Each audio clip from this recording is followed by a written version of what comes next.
2 minutes pour comprendre. Aujourd'hui, la peau, est-ce que ma peau change à la ménopause? Alors, je suis avec le docteur Estelle Roux, vous êtes dermatologue. Oui. Quand je serai ménopausée, est-ce que ma peau va changer, docteur?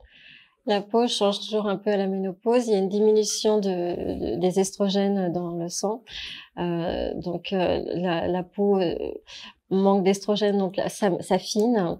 Le derme s'affine. La peau devient plus sèche en surface. La microcirculation aussi diminue, donc le teint était un peu plus terne.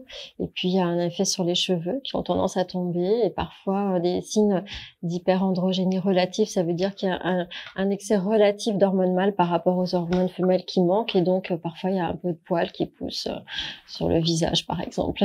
Alors, on devient chauve et poilu. Pas complètement. Non, non, mais il y a des solutions. Allez, on Il y va a pas des déprimer solutions les à femmes. tout. Alors, on a des crèmes, on s'hydrate. Voilà, pour la peau, il faut beaucoup l'hydrater tous les jours, après chaque toilette.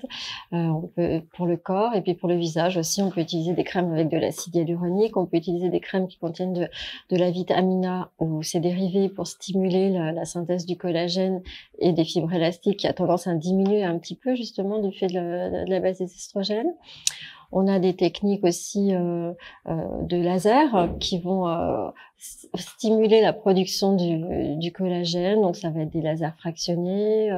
On peut utiliser des lampes aussi qui vont réguler la synthèse de la mélanine, parce que c'est vrai qu'avec la ménopause, la mélanine se dérègle un petit peu. Il y a des taches qui peuvent apparaître.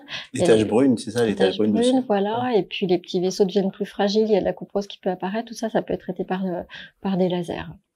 Voilà, donc plein de techniques, de l'espoir. Oui. Mesdames, vous allez rester belles super longtemps. Merci. Nos émissions vous plaisent, alors aidez-nous à faire grandir la chaîne. Pour parler santé au plus grand nombre, partagez, likez, abonnez-vous.